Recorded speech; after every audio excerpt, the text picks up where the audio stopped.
métropolitaine, plein d'autres sujets, mais bref, c'est quand même elle qui a travaillé pour concevoir avec moi, avec les services de la ville, avec les maires d'arrondissement, chère Catherine, ce dispositif-là. Et puis Pénélope Comites qui rejoint mon équipe pour s'occuper des espaces verts, des parcs et jardins. Jean-Louis Missica qui est... alors c'est vrai qu'ils sont adjoints au maire de Paris, mais tous élus du 12e, qui lui est adjoint en charge de l'urbanisme, de l'innovation, de l'architecture, du développement économique, donc des sujets importants pour ceux dont on va parler. Et puis François Guichard, qui est le directeur de la ville, qui s'occupe de tout ce qui est justement déconcentré dans Paris, décentralisé, tous les équipements de proximité, les démarches participatives. Alors, il y a plein d'autres élus que je salue qui sont présents dans cette assemblée. D'abord, oui, on a choisi le 12e arrondissement parce qu'il y a cette expérience que tu as portée avec d'autres ici, dans une mandature précédente et dans une autre fonction. Et cette expérience qui a été celle du 12e arrondissement est une expérience tout à fait intéressante et réussie. Quand j'ai eu à penser, à imaginer, à travailler sur ce que pourrait être un budget participatif à l'échelle de Paris, eh bien on a regardé cette expérience. On a regardé aussi des expériences dans d'autres villes, Lisbonne notamment, qui a développé depuis des années un budget participatif et sur les volumes financiers budgétaires significatifs. Ce n'est pas une anecdote, tu as entièrement raison, et c'est vraiment quelque chose d'important. La première année, cette première année, on est élu depuis quelques mois. Bien sûr, on ne pouvait pas partir d'une démarche dans laquelle les habitants, les collectifs, les associations nous auraient présenté des projets qu'on aurait expertisés et dont on aurait calculé le besoin en financement. Et donc on a pris l'initiative pour broder notre démarche participative de faire une proposition à partir de 15 projets. Ces 15 projets, ils sont dans le fameux bulletin de vote. Vous verrez, ils couvrent des secteurs, des sujets très divers, de l'enfance, de la nature, de l'économie, du sport, de la jeunesse, bref, tous les secteurs sont couverts. Et sur ces 15 projets, nous proposons aux Parisiens, à tous les Parisiens, je vais y revenir, de pouvoir voter sur 5 d'entre eux. Voilà. Madame la maire, chère Catherine, chers collègues élus et aussi dans l'assistance, chers tous. Anne, tu as tout expliqué parfaitement. Ce que je voulais peut-être juste vous préciser, c'est que les différents projets sont présentés à l'intérieur de la Maison des Associations. Il y a une exposition qui présente un petit peu plus en détail les projets que la présentation qu'il peut y avoir dans le bulletin. Cette présentation un petit peu plus exhaustive, on la trouve aussi sur le site internet qui s'appelle budgetparticipatif.paris.fr. Donc vous avez d'ores et déjà la possibilité d'aller regarder ces projets pour commencer à vous faire un peu une idée de vos intentions de vote. Il n'y a pas de sondage encore sur les intentions de vote pour ce budget participatif. Mais vous pouvez quand même commencer à regarder, à vous faire une idée. À partir du 24 septembre, vous pourrez voter. Comme le vote dure pendant une semaine, vous pourrez même éventuellement corriger votre vote si finalement, en y réfléchissant, vous changez d'avis ou en discutant autour de vous.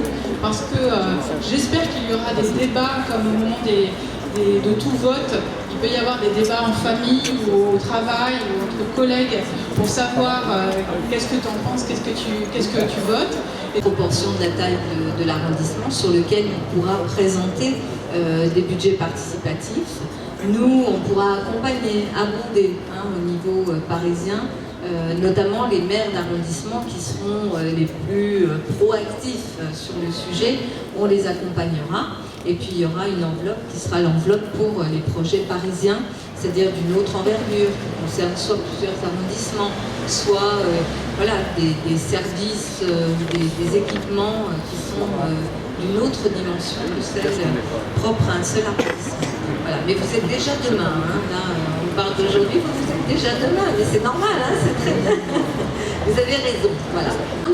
Je vous rassure, le budget participatif parisien ne modifie en rien le budget participatif 2015 que nous avons élaboré ensemble et qui va se dérouler normalement sur le budget d'investissement dans l'espace public qui relève de la mairie d'arrondissement. Voilà, ça va s'ajouter, mais pas se soustraire. Il faut qu'on sache à quoi on s'attaque, de quoi il en retourne. Donc sur l'information, on a tout à fait conscience, à travers beaucoup de supports, beaucoup de lieux, beaucoup d'espaces qui sont déjà les espaces de la démocratie participative, et puis bien sûr tout ce qui a trait au réseau Internet, qui doivent nous permettre d'apporter cette information.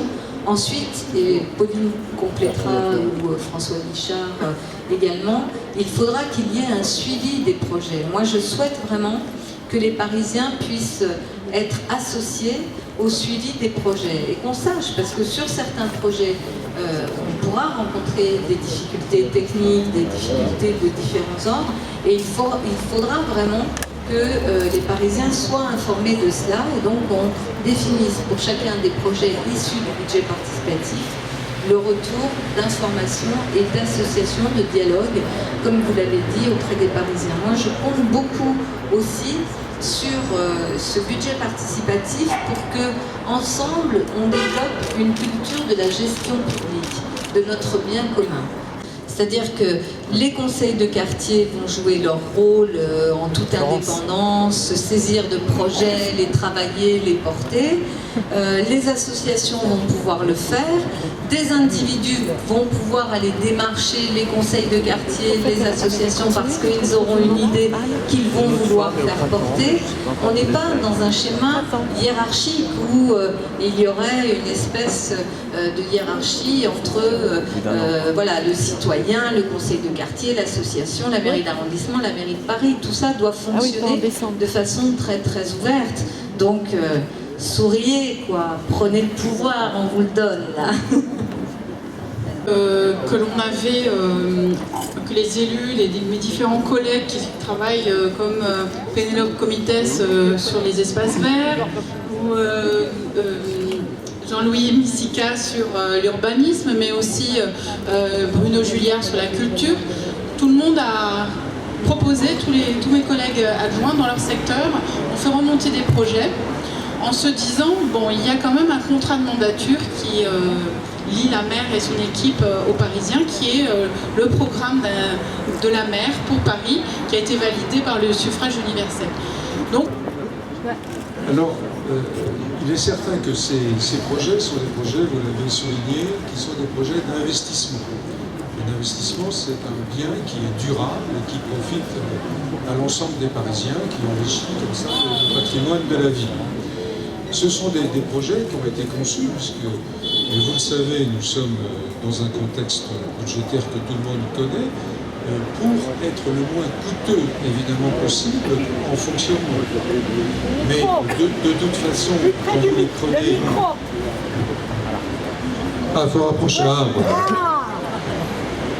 On retrouve la... Vous m'entendez? Bon. Alors, qui sont les moins, évidemment, coûteux en frais de fonctionnement, même s'il y en a, évidemment, une part qui est incompressible, parce que je pense à un mur végétalisé, il faut l'entretenir. Hein, on est bien d'accord, Madame l'adjointe. Bon. Mais, je dois dire, tout ça, évidemment, est, rassurez-vous, prévu par le budget général de la ville de Paris. Global, non, ça n'aurait pas de sens, mais qu'il y ait sur les projets un suivi, une évaluation de chacun des projets, bien sûr. Partir des conseils de quartier, revenir aux conseils de quartier, oui. Je pense que cet outil, si les conseils de quartier s'en saisissent, ils peuvent en faire vraiment un objet aussi de revitalisation de la démocratie participative. Il y a des conseils de quartier qui marchent très bien. Il y en a d'autres dans lesquels on a du mal à attirer des personnes nouvelles, des jeunes, des gens qui ne sont pas ceux qui ont le temps à passer dans ce type de réunion. Et donc, il y a un enjeu véritable pour les conseils de quartier à pouvoir utiliser aussi, s'impliquer, pas pour s'approprier et en faire un espace institutionnel qui finalement nous couperait de tout ce qu'on a envie de faire avec les habitants, mais au contraire pour être ces lieux de démocratie participative et citoyenne qui donnent justement envie à des gens qui n'y vont pas pour l'instant d'y aller. Moi, il y aura aussi sur les conseils de quartier des évolutions qu'on va proposer. On va proposer que les conseils de quartier soient missionnés sur, pas comme des fonctionnaires ou des représentants de la mairie, mais qu'ils puissent jouer un rôle peut-être plus important dans les diagnostics de tranquillité publique, de propreté, de solidarité. Je vais présenter prochainement et je réunis toutes les associations, par exemple, de lutte contre les exclusions, pour travailler sur un plan concernant la pauvreté et les personnes à la rue à Paris. Sincèrement, il faudrait que les conseils de quartier, à un moment donné, viennent aussi nous aider parce qu'ils sont en contact et ils voient et ils peuvent nous aider dans la mise en œuvre d'une politique plus efficace sur ce type de sujet. Donc vraiment, les conseils de quartier, il ne faut pas qu'on institutionnalise les choses. Il faut qu'il y ait de la formalisation, il faut qu'il y ait des règles du jeu et en même temps, il faut que là-dedans, on respire, quoi. Parce que notre esprit cartésien français, il a tendance à tout mettre dans des petites cases et voilà, et à la fin, il n'y a plus que les cases et il n'y a plus le machin qui fait bouger les cases. Donc il faut quand même qu'on soit dans quelque chose qui respire, qu'on donne un peu d'air, mais avec des règles du jeu. Et donc sur le suivi de tout cela, bien sûr qu'il faudra, à travers le site, moi je compte sur les maires d'arrondissement aussi, c'est eux qui sont dans l'animation aussi de proximité pour faire vivre cette démarche. On n'a pas toutes les réponses à tout, on va les trouver ensemble, mais il faut qu'on se donne la possibilité de faire bouger notre ville en faisant venir à la participation des citoyennes des gens qui n'y viennent pas aujourd'hui. C'est ce qu'on propose avec ces procédures qui font que si on n'avait pas de règles du jeu, de méthode, de cadre, tout ça n'aboutirait pas. Vous savez, quand on gère une ville comme celle-ci, avec un budget de 8 milliards d'euros, avec 50 000 fonctionnaires, il vaut mieux avoir de la méthode et effectivement prendre au sérieux tout ce qui concerne Paris. En même temps, moi je fais confiance aux Parisiens quant à leur capacité d'expertise, et d'usage. Je fais confiance aux Parisiens et à notre intelligence collective pour ne pas choisir des choses qui seraient à côté de la plaque, qui ne serviraient à rien, qui n'auraient pas d'intérêt. On n'est pas là pour amuser la galerie. Moi, j'ai je prends trop au sérieux la démocratie, surtout par les temps qui courent, pour considérer que ce qu'on fait là, c'est pour amuser la galerie, pendant que d'autres choses plus importantes se feraient ailleurs. Pas du tout. Je pense qu'au contraire, c'est en allant chercher aussi les Parisiens dans leur capacité d'expertise, parce qu'ils sont des usagers de la ville, quel que soit le quartier où on habite, quelle que soit sa catégorie sociale, quel que soit son âge, quelle que soit son activité professionnelle, on a une capacité d'expertise sur les choses auxquelles on est confronté. On est tous des usagers du métro, des transports en commun. On a une grande capacité d'usage de ce qui se passe dans les transports en commun. On fréquente avec bonheur les squares, les parcs, les jardins de la ville. On a des choses à dire sur ces sujets-là. Donc je nous fais confiance aussi. Et après, dans le processus de délibération collective, parce qu'il y a des votes dans tout ça, il y a les votes des citoyens, il y a de l'expertise pour savoir combien ça va coûter en investissement et en fonctionnement. Dans cette capacité d'expertise globale, les choix qui seront faits seront, j'en suis convaincue, des choix aussi utiles par rapport à ce que nous recherchons ensemble. Et on priorisera, mais tout ça ne peut pas se définir a priori. Les règles du jeu, elles doivent être définies a priori. sur ce qu'il va en sortir, moi j'ai vraiment une grande confiance dans les Parisiens. En train de regarder pour leur mise en place dans les quartiers politiques de la ville, puisque c'est la loi. En même temps, la loi, elle nous laisse une certaine liberté dans l'organisation de ces conseils citoyens, surtout dans une ville comme Paris où on a déjà des conseils de quartier. Donc il s'agit d'utiliser ce dispositif pour renforcer notre capacité à mobiliser un certain nombre de citoyens à Paris, notamment dans les quartiers populaires, qui c'est peut-être encore parfois moins facile compte tenu des horaires de travail, compte tenu du fait que ce sont souvent des familles monoparentales, donc il y a encore plus de difficultés à se déplacer pour aller dans les conseils de quartier. Donc utiliser ce dispositif pour encore mieux augmenter la participation citoyenne dans les quartiers politiques de la ville, mais vu qu'on va s'appuyer sur l'ensemble des outils de la démocratie locale, que ce soit les conseils de quartier, ces conseils-là, mais aussi les SICA, mais aussi on va faire des réunions de concertation sur certains projets. Tout ça, le budget participatif concerne toutes les instances de démocratie locale qui existent à Paris. Il n'y a pas une différence fondamentale entre cela et les conseils de quartier dans l'association, au budget participatif.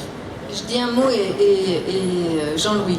Moi, je suis pour les démarches qui montent, qui descendent, et qui font aussi de l'horizontal. Donc, s'il y a des tas de choses qui sont créées, et puis il y en aura plein d'autres encore dans les années qui viennent qu'on ne connaît pas, ça marchera avec. Mais voilà, moi, je ne suis pas pour les usines à gaz, quoi. Je pense qu'il faut vraiment qu'on soit dans une démarche qui est une démarche de production, d'idées, de projets, de suivi, à partir de ce qui existe. À Paris, on a les conseils de quartier, on a les associations, on a des tas de lieux qui sont des lieux, des centres d'animation, etc., qui sont des tas de lieux où cette participation, on a sur les quartiers politiques de la ville, notamment dans le grand projet de renouvellement urbain, des équipes de développement, un travail qui est fait en finesse, en profondeur. Donc on va s'appuyer là-dessus, mais on n'attend pas une révélation d'ailleurs pour enclencher ou dire comment on va procéder de façon institutionnelle. Voilà, on est quand même dans une démarche qui doit être ouverte. Jean-Louis, qui lui est très institutionnel, va me contredire. Non, je voudrais juste ajouter que ce qui me paraît important, c'est, je pense que la démarche que nous lançons intéresse beaucoup les chercheurs. J'espère que nous pourrons avoir quelques doctorants en sciences politiques, en sociologie, qui feront leur thèse sur ce sujet. Et donc moi, je crois beaucoup à pouvoir mobiliser les chercheurs pour qu'ils regardent et qu'ils analysent et qu'ils fassent des recommandations éventuellement, mais surtout qu'ils regardent. Je voudrais ajouter, puisque j'ai pris le micro, que par rapport à cette question de méthodologie, que nous sommes en train de défricher ensemble de nouveaux espaces démocratiques. Si nous faisons des erreurs, eh bien nous ferons des erreurs. Il faut accepter, à partir du moment où on invente de nouvelles formes démocratiques, de procéder par essai et erreur. Et bien évidemment, c'est cette invention de ces nouvelles formes démocratiques qui est l'enjeu qui me semble le plus exaltant d'un certain point de vue de la démarche que nous lançons.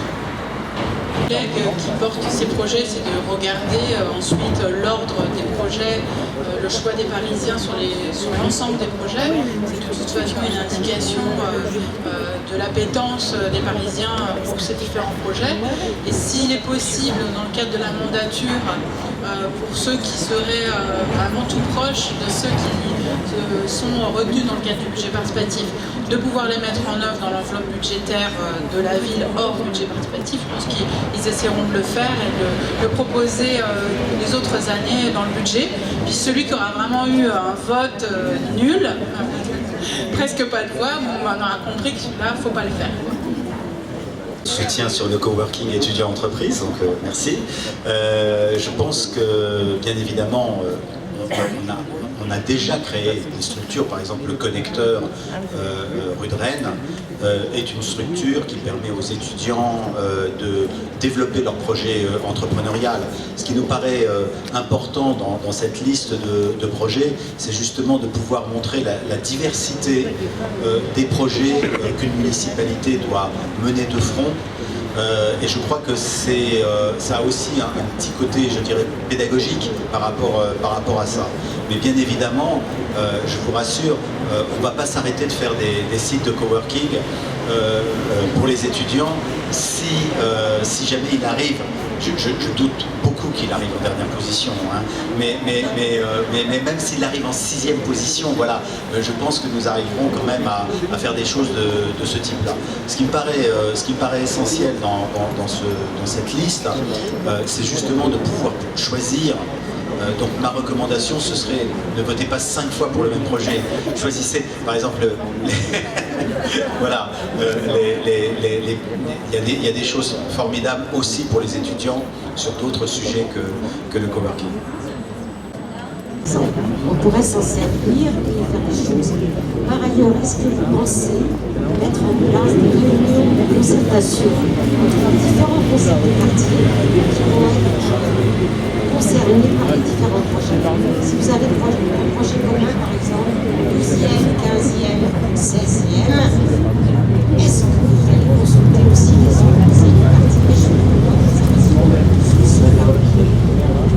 Oui, on adaptera en fonction des projets qui seront proposés par les Parisiens des réunions pour discuter des projets en fonction de ce qui est proposé. Donc s'il y a un projet qui concerne 3 arrondissements, on essaiera de faire des réunions communes avec les conseillers de quartier. Et sur les délais, là on a essayé justement de trouver des projets dont on savait qu'on était en mesure de pouvoir les mettre en œuvre assez rapidement, pour certains dès l'année prochaine. Et bien sûr qu'il y a un enjeu important de réalisation rapide des projets pour que les Parisiens voient rapidement, concrètement les résultats de leur vote. Mais je dirais, ça c'est vrai de tous les projets que nous avons à cœur de mettre en œuvre. On trouve bien sûr une localisation, les kiosques, les artistes dans la ville. Donc c'est avec les maires d'arrondissement aussi qu'on va définir les appels à projets pour que les artistes viennent, répondent, pour faire les propositions aussi concernant ces équipements qui sont des lieux qu'on n'a pas assez investis aujourd'hui, notamment sur l'art, que l'art soit de l'art plastique ou de la musique, bien sûr.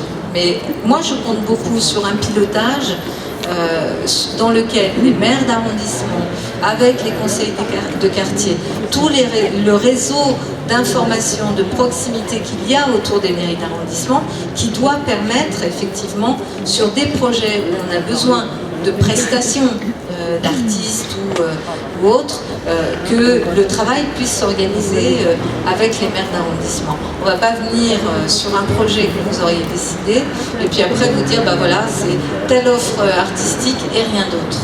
Je pense aussi que ça peut être tout à fait intéressant, ces projets-là, pour faire émerger une offre proposée par des artistes qui ne sont pas dans des salles ou dans des lieux plus reconnus, mais qui peuvent justement trouver là aussi des espaces d'expression et de rencontre d'un public. Donc voilà, on ne va pas décider d'en haut qui seront les artistes, mais mettre en place là aussi des processus qui permettront à des artistes de faire des propositions et de venir ensuite. On a expérimenté quelque chose sur une grande échelle, notamment sur les voies sur berge, avec cette coopérative sur les voies sur berge où pour chaque saison, des artistes, des associations viennent, font une proposition et ensuite sont retenus ou pas, mais bon, en tous les cas, dans le cadre de cette grande coopérative, et peuvent présenter leurs prestations, leur art à un public sur les voies sur berge. Donc on a déjà une petite expérience de comment faire monter ce type de projet et comment après on peut les porter dans des lieux type les kiosques. Bien. Tu voulais dire autre chose. Vous l'aurez compris, il faut quand même aller voter, pas tout de suite, le 24 septembre, du 24 septembre au 1er octobre. Mais surtout, je pense que ces projets peuvent aussi alimenter des discussions, que les conseils de quartier s'en saisissent, discutent, travaillent là-dessus, que les associations s'en saisissent, que chacune et chacun s'en saisisse. Et je pense qu'on va accomplir un pas, on va apprendre ensemble, mais ça va préparer le pas de l'année prochaine qui va venir très vite, puisque dans le calendrier que Pauline vous a présenté tout à l'heure, c'est dès le mois de décembre qu'on commence à faire remonter les projets qui, eux, seront soumis au vote pour le processus de 2015. Merci à toutes et à tous.